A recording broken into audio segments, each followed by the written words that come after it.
So this dear little kid, Jackson Mayerovich, dad's little leaguer, when he considers the potential of life in front of him, what he could be as a man, what he could build, all that life has to offer, anything that he could explore, what he could become as a person, his ambition, Mark, it's not to be president of the United States. No. It's not to be an astronaut like I always wanted to be. Nope.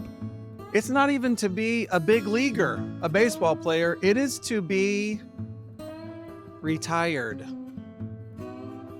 When I see something like that, a young man full of potential, capable of setting awesome ambitions to build something that lasts, what a freaking waste.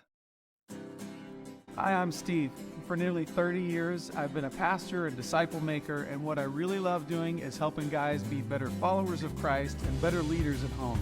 I'm Mark, a certified financial planner with an MBA and an Ivy League degree who wants to make sure you're making the smartest money decisions possible. And this is Abraham's Wallet. Join us weekly and create a culture in your family of multi-generational prosperity, spiritually, relationally, physically, intellectually, and financially. Run your home, your dough, like a biblical boss.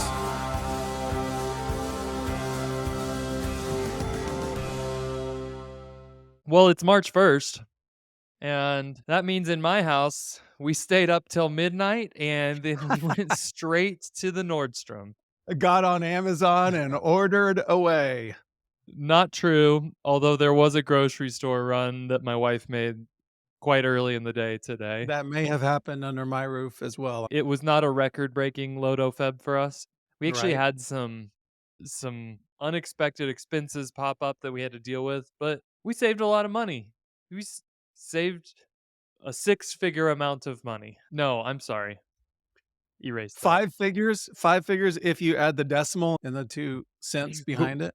we saved four-figure amounts of money. Okay. All right, four So is good. it was still enough to have a really pleasant and family culture building conversation about where we're going to give.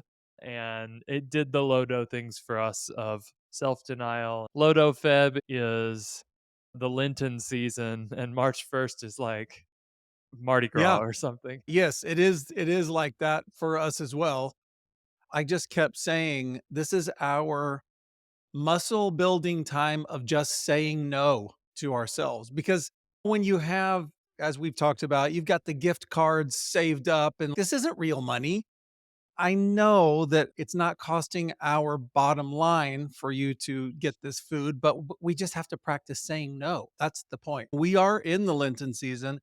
And if you live in Cincinnati, Ohio, or a similarly Catholic town, this is a very German, Czech Catholic town I live in. I know what you're going to say, and I'm excited. Let's hear I it. can't wait to finish this sentence. Then there are fish fries happening Yes. all over the place. And our local, like Cincinnati magazine, there's always a review of the 50 best fish fries in town, blah, blah, blah. But I have a resource that can't is not even published anywhere. And it's that I hang out with a gray beard whose name is Larry Plum, who has lived in this area a very long time, and he and his wife make a habit of visiting all of the fish fries. And he has told me that the very best fish fry, one of the top 5, he would say in the city, they're all comparable. I don't think he ranks the top few. One of the top is less than a mile from my front doorstep. So tonight, it's Friday when we record this. I will be going to the Cardinal Pacelli Christ the King Catholic Church fish fry tonight. That's awesome. I Yeah, wish such a thing existed in Utah, but the Mormons do not fry fish. I'll be I darned. don't think they know what Lent is. None of that. There's Yeah, not a fish fry within a no, 1,000 miles of me right now, I don't think. no. I think I am ready to get into it because Okay. I got a bone to pick, and Oh, I there, wanna pick here it it. comes. This is the fish bone I hope to avoid tonight. What's the bone? What I'd like to do today is dig into maybe the thing that was instrumental in the beginning of Abraham's wallet. Like when we started Whoa, getting excited about talking about finances, one of the big powerful. influences around us was that there were all these social media people and bloggers and podcasters talking about the idea that you could not do the typical thing that is the American path and work until you're 65 and then retire. Then you could be frugal, you could buck the system and do something different, and you don't have to follow the same path with your money. And that all sounded great.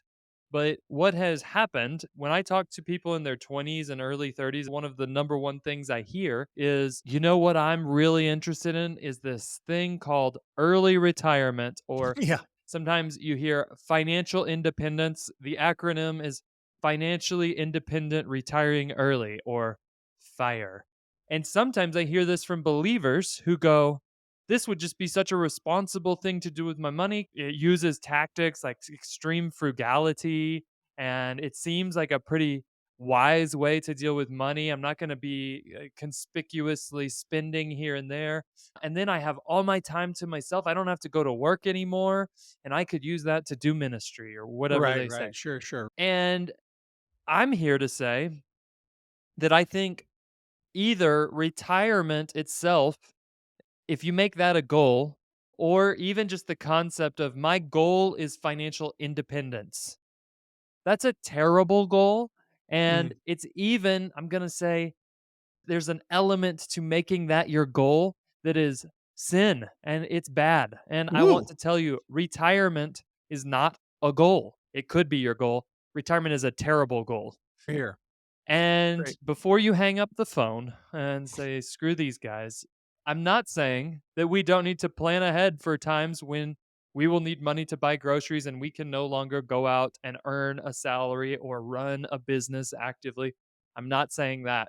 Every financial plan I've ever written talks about how you're going to fund your life in retirement as one of the topics that we hit. But when you say my goal, the thing I'm working towards is this concept of retirement, I think you're making a giant mistake. And I want to talk about why the financial independence and retire early movement has really taken off, where I think it conflicts with the scriptures teaching on how we're supposed to handle money and our old age. And I'm also going to give them a little nod and say there are tactics that those people are using that we can all learn from. So it's not all bad. But what do you think, Stephen? This is a fascinating thesis you are laying out. I think it challenges a lot of people's assumptions out there. How you're going to get through this in one episode, we shall see. But yeah, I'm very interested. Let's go. One of the things that, as we were talking about doing this episode, I sent you a little screenshot of a little league game, and we have young Jackson, spelled with an X, Mayervich, and they're showing the Little League World Series on TV. And one of those things they do is they'll put a little fun fact about each kid when they're showing their picture. And Yeah. he's 5'11, 125 pounds, age Yeah. 12.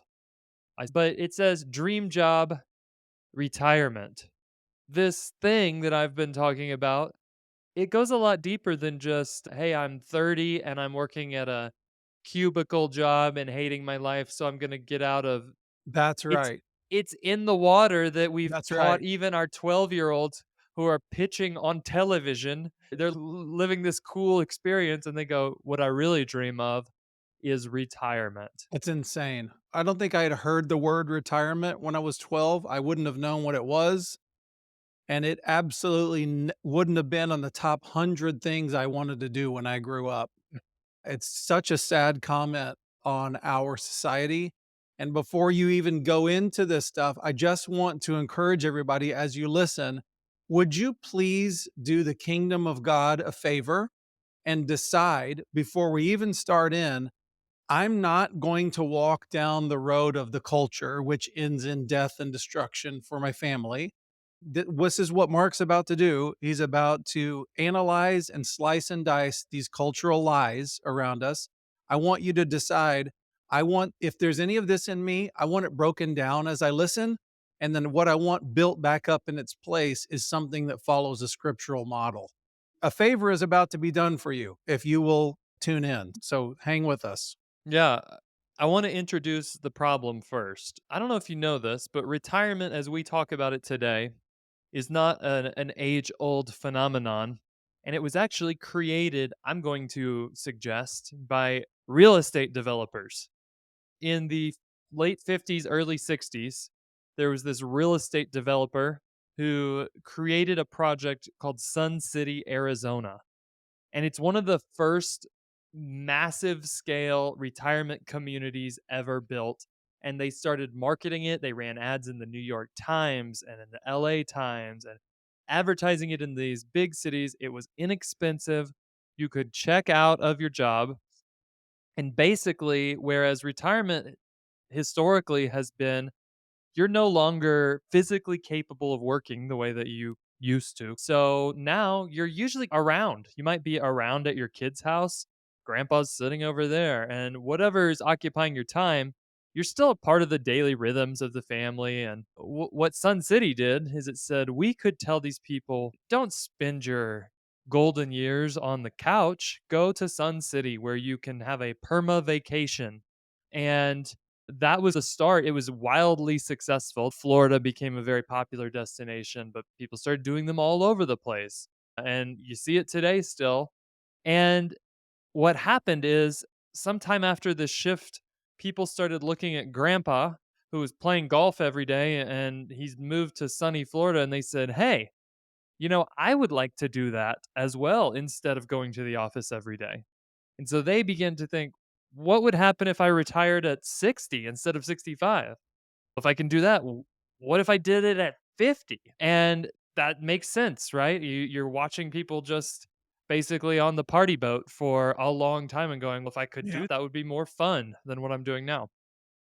That's ingredient number one to the problem we have. And ingredient number two is this is not news. We have a consumer culture that is pretty much out of control. So I went back, I pulled of inflation adjusted consumption on a per capita basis from 1901 to the present.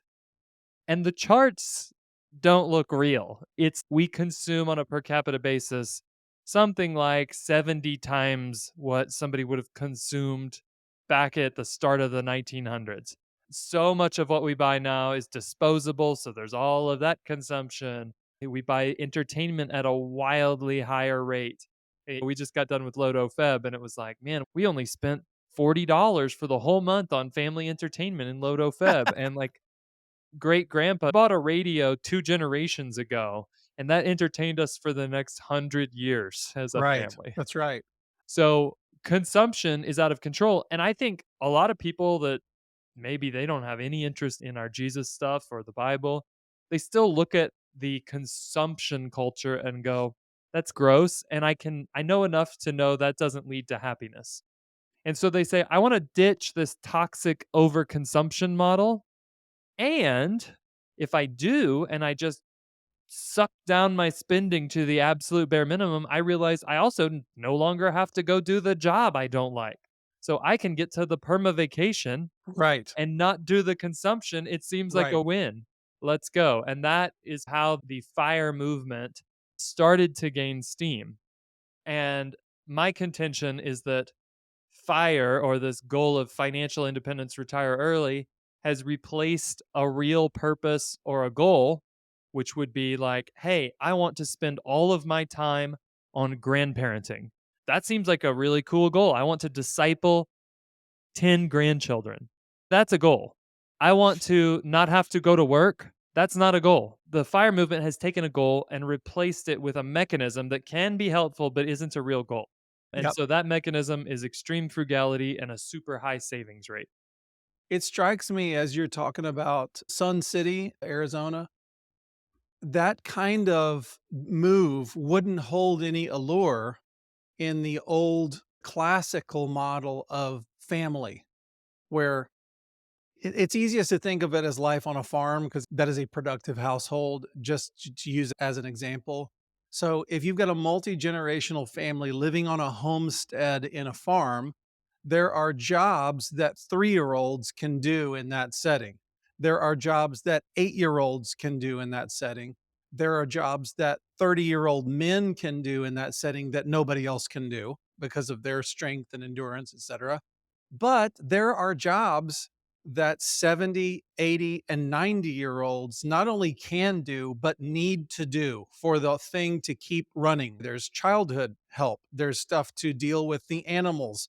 There are maintenance issues because grandpa knows more about the tractor than anybody else. He could tinker for 3 days just to get the machinery back up running, et cetera, et cetera. There's this picture of this ongoing thing. So that if you told grandpa with a multi generational productive home, what if you went out to Sun City in Arizona and he would just go, I already have a life. Do you want me to cash in my relationship with my family and my life?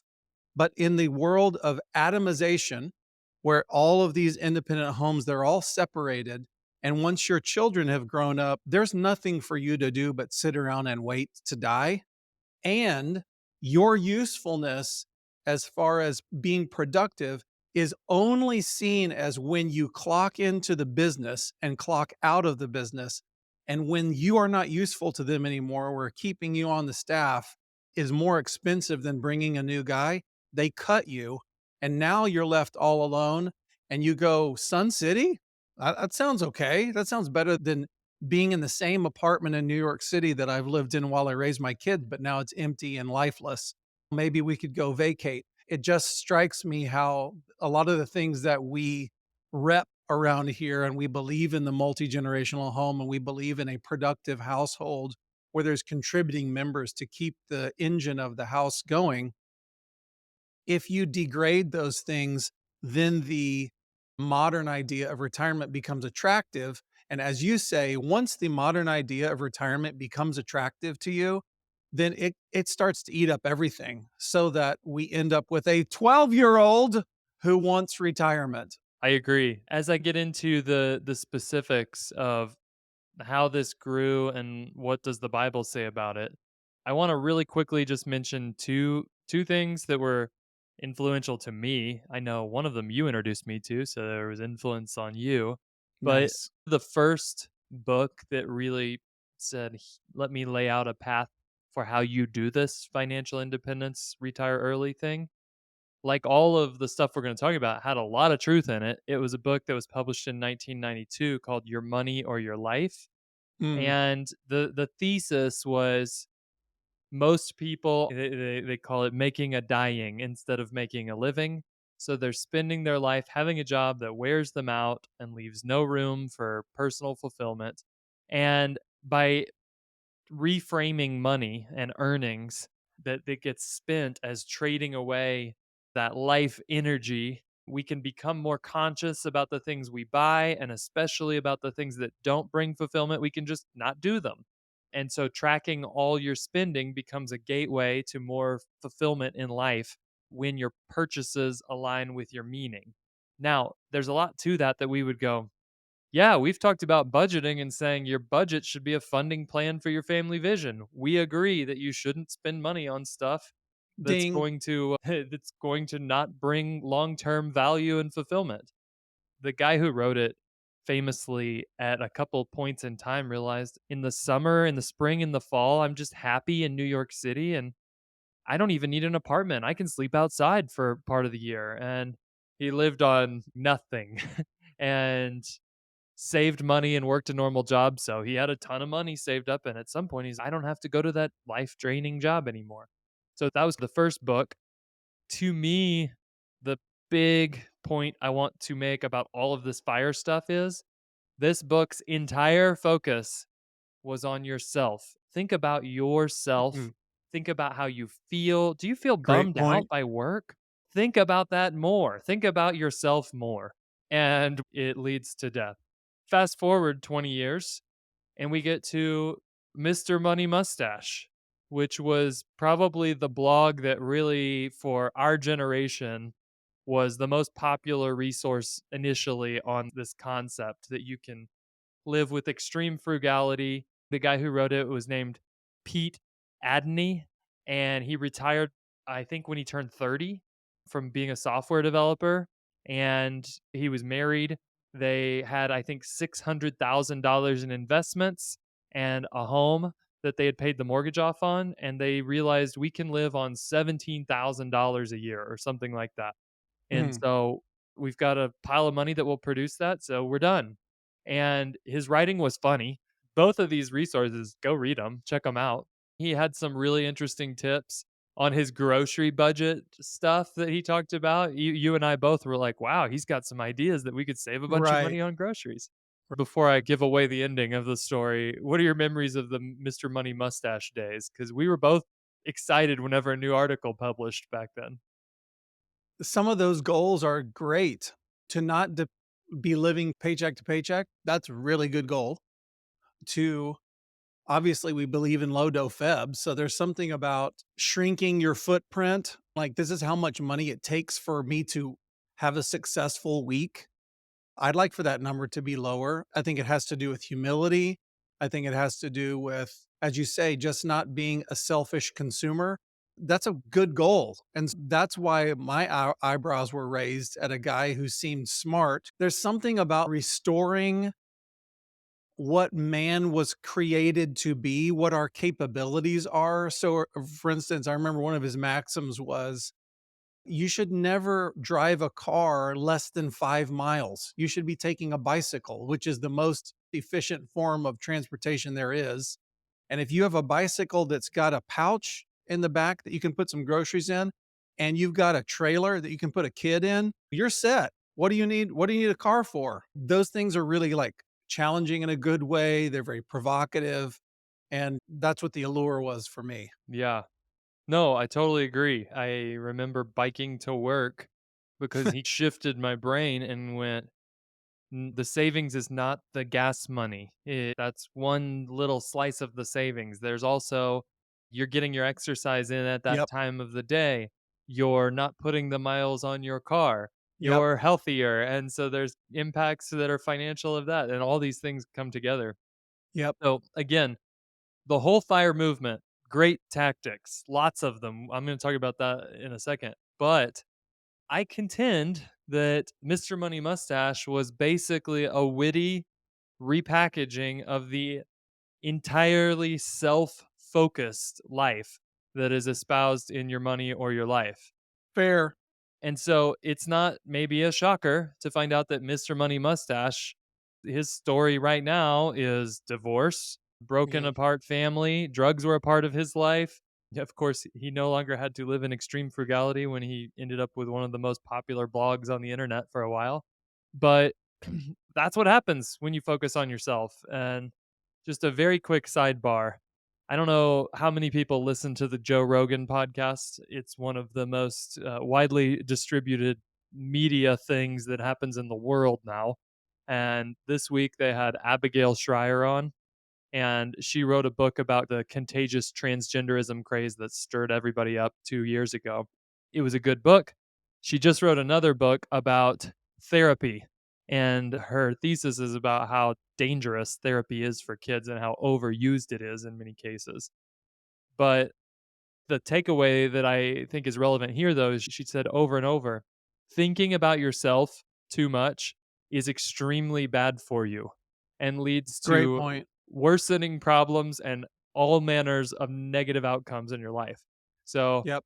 that's true whether we're talking about your money, that's true whether we're talking about, like, I've had health stuff where I was like, I got too wound up and all I thought about was my health, and thankfully I have a wife that came along and went, "Stop it. You're fine. Move on."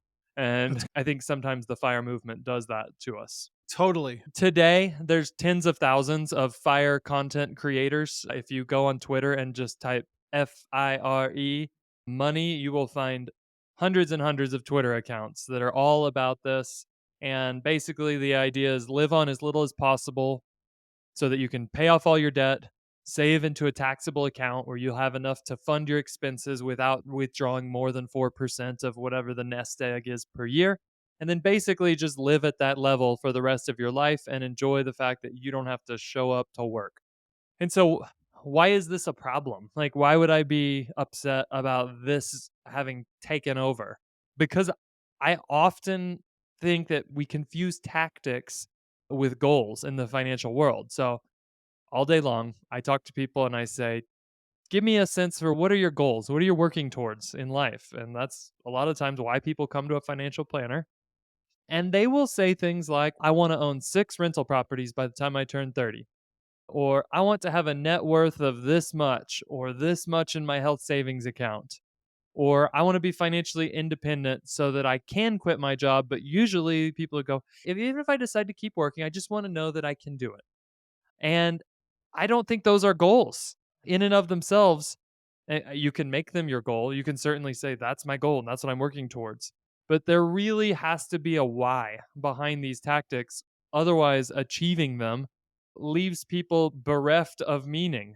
And I'm not just talking about Christ followers who maybe have kind of that sense of calling and purpose. Everybody that I see who makes their goal a net worth number, or even the rental house thing. Like, Mark, I thought rental houses were great. Yeah, they can be an excellent way to build wealth, but why do you want to own Why? those? I'm trying to build a multi-generational culture and steward resources so that they can be deployed in the kingdom, and these are the Oh, places I'm gifted and called.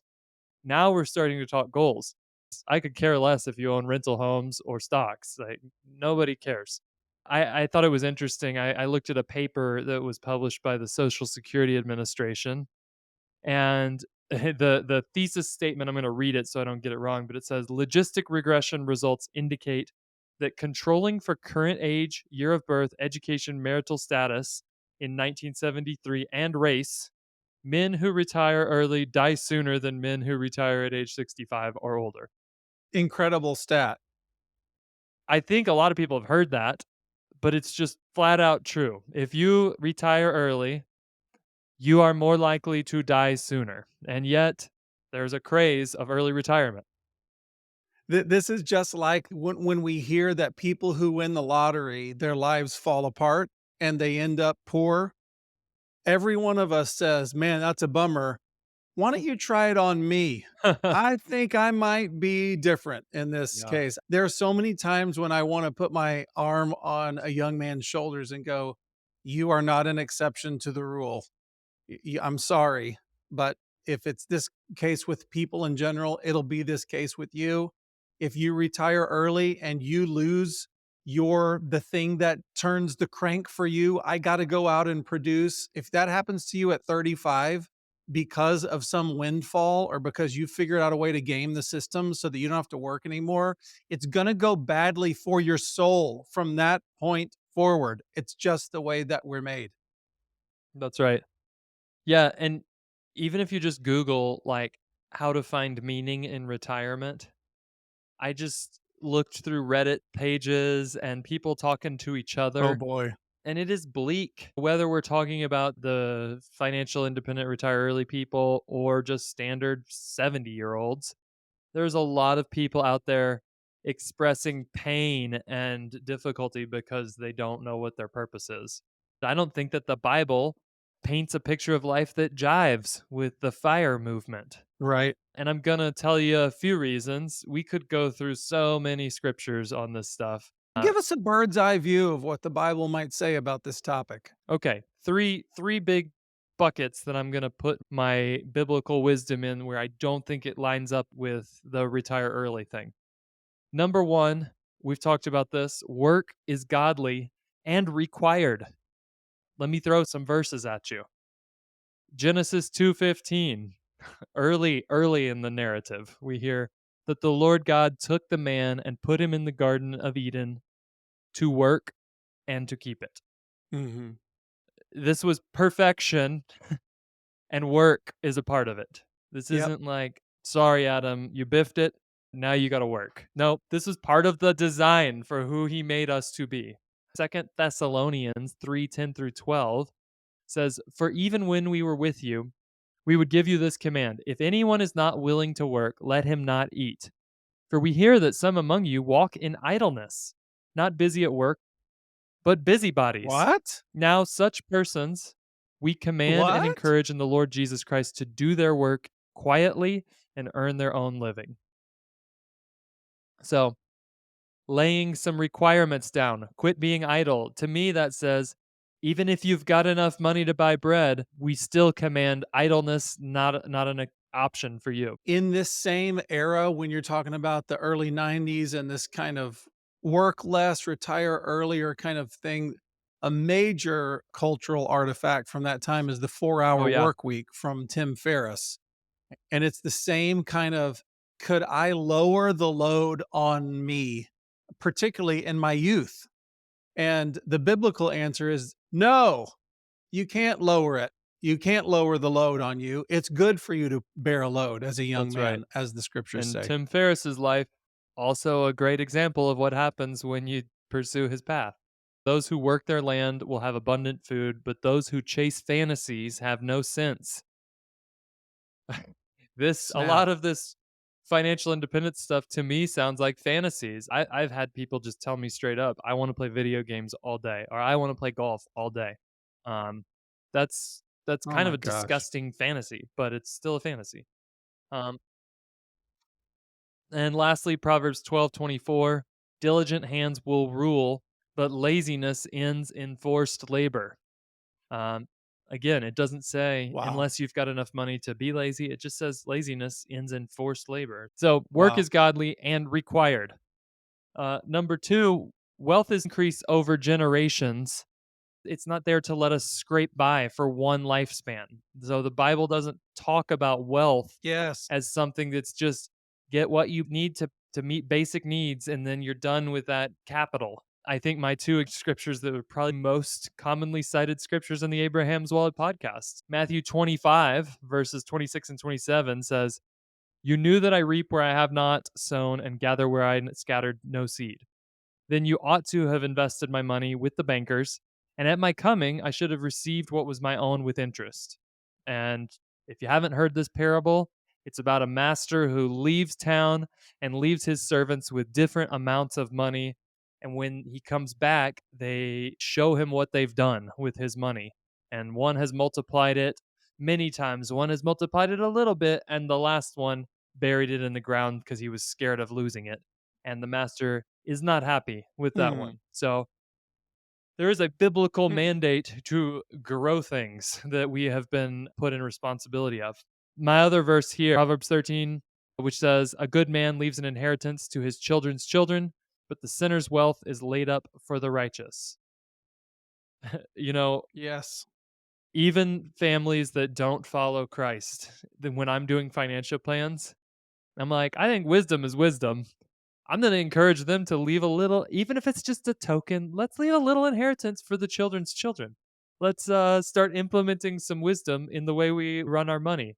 Uh, I don't think it saves you. I don't think it 100%. justifies you, but it's still a wise move. And maybe it's a first step towards ordering your life according to God's plan. So, money is multi generational, wealth is multi generational. There's a responsibility to increase it over generations. It's not there to just let you scrape by.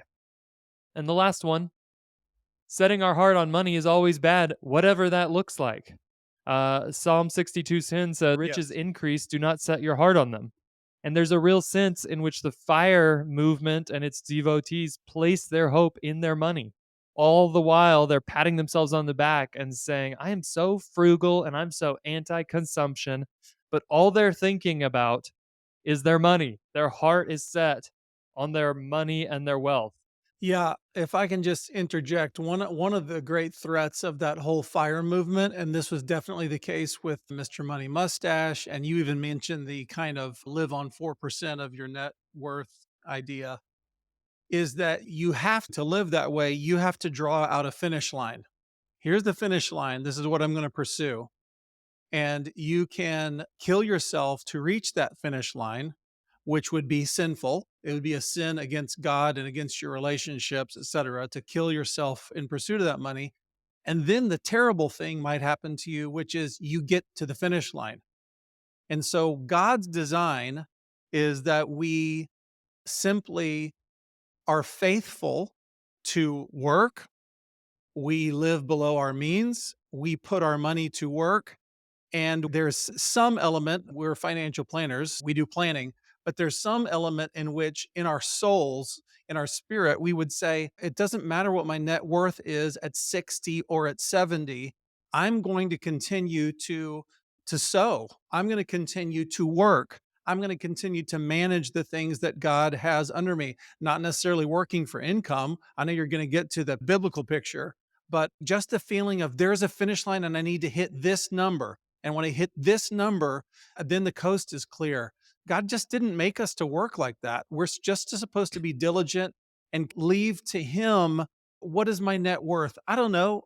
He can worry about that. You understand what I mean? It's not that we don't know what that number is. It's that that number ceases to be a finish line for us. And what comes to mind for me is seek first the kingdom of God and his righteousness, which includes working for us.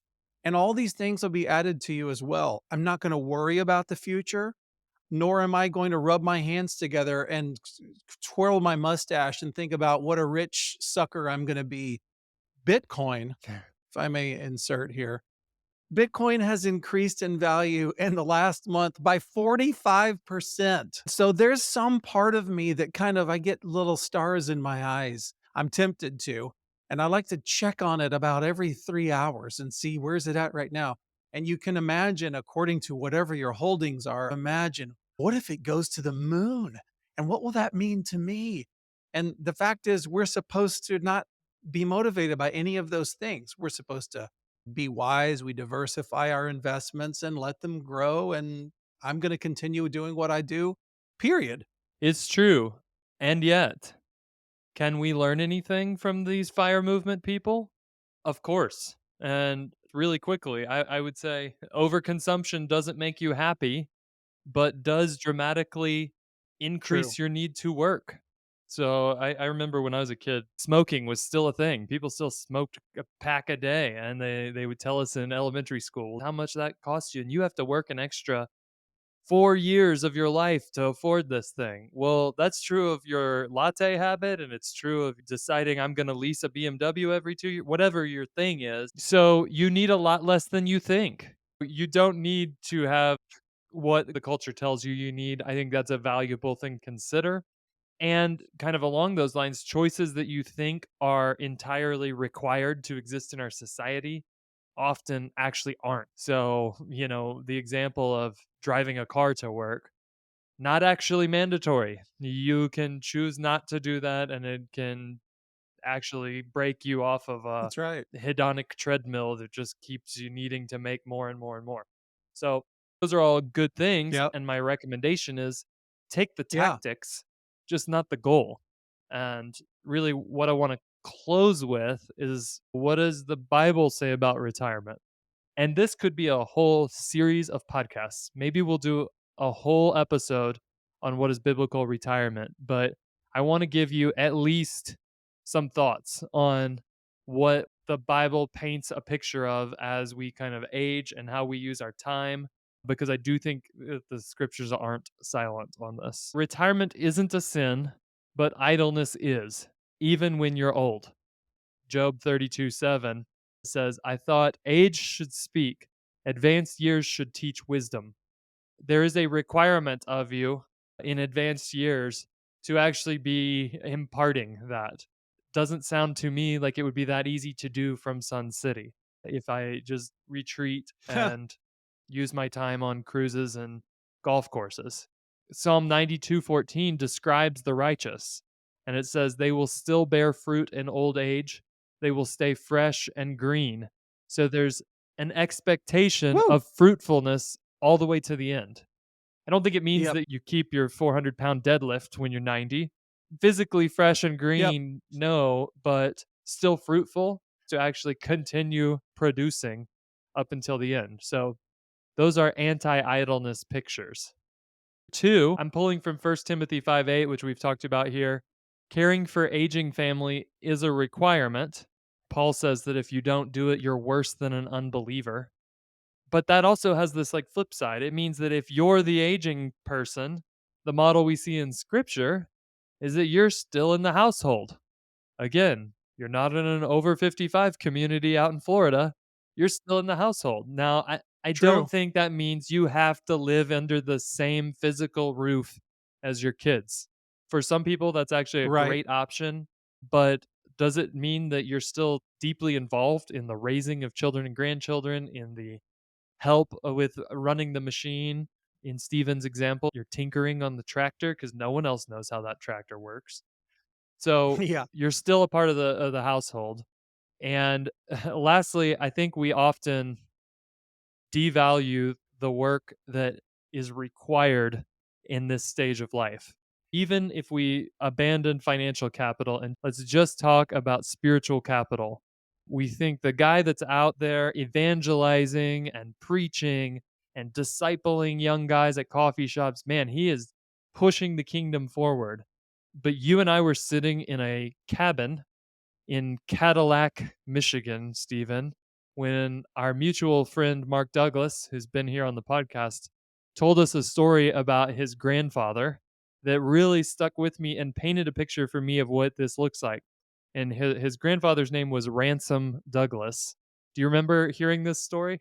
I've Okay. heard many stories about ransom, and I don't exactly know which Well, one you're about to quote. maybe you have even more ransom anecdotes to add to this, but he said that my grandpa was a farmer, and so he was very used to the idea that I'm going to work really hard to plant, to prepare the field, to get it ready. But then there's this time period where I'm kind of sitting there, and the phrase he used was praying in the harvest. And so there was a stage in his grandpa's Yeah. life where he said he would stay in one spot in the house all day. And I said, "Grandpa, don't you just get tired of sitting here? Is this depressing? Like, is this difficult?" And he said, "I have been planting for the last, I don't remember, 75 years, Mark. And I am very happy to sit here now and pray the harvest in for all this hard work that I've put in because I want to see it."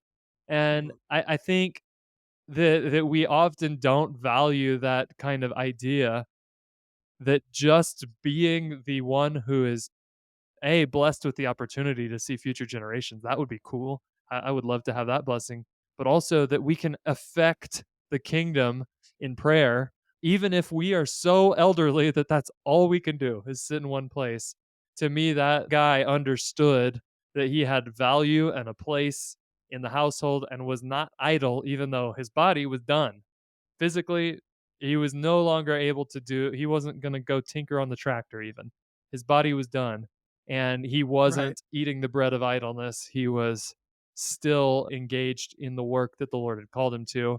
To me, that was a huge encouragement and even helped paint a picture for if the Lord is kind enough to let me stay here until I'm that exhausted physically, I'll be trying to be like Ransom Douglas. That's great. The other thing that comes to mind, I know we've talked about this when talking about retirement and even about eldership in the past, is that if things are on a level or maybe even they're weighted towards the bottom of our famous five capitals, and you spend your youth building up physical capital, emotional or mental capital, and did I say financial? I don't think so. You're building those things. The seesaw tilts as you get older. So there comes a point where I'm not building financial capital except maybe passively on investments. I'm not building physical capital anymore. I'm pouring those things out because what I'm building at the end of my life is more spiritual capital, it's more relationships. That's the gold that I've spent my whole life accumulating. And now that's the best thing I could possibly give to my family and to the kingdom at large. That thing tilts towards the end of your life in God's economy. And as you say, it's not that you stopped working. You might have stopped working for income. You haven't stopped working. You're still contributing. You're just contributing different things. On the topic of what does the Bible have to say about retirement? How does it how does it conflict Wow. with the pop narrative about retiring or maybe even retiring early?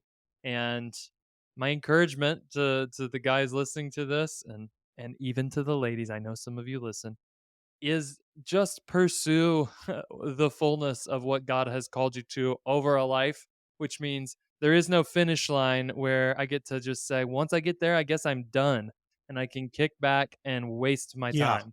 The Lord has purposes for every day that He puts you here. So we just encourage you to get after it and to work hard to His glory. that's great. I didn't think you could do it. I didn't think you could cover all that in an hour, and you did. Well done. And if I wasn't already, I am newly convinced that retirement makes a terrible goal. Hey, if you liked this content, be sure to like it and subscribe and share it with somebody. And remember, no matter how you're doing and leading your family, God's love for you is huge and His grace is great.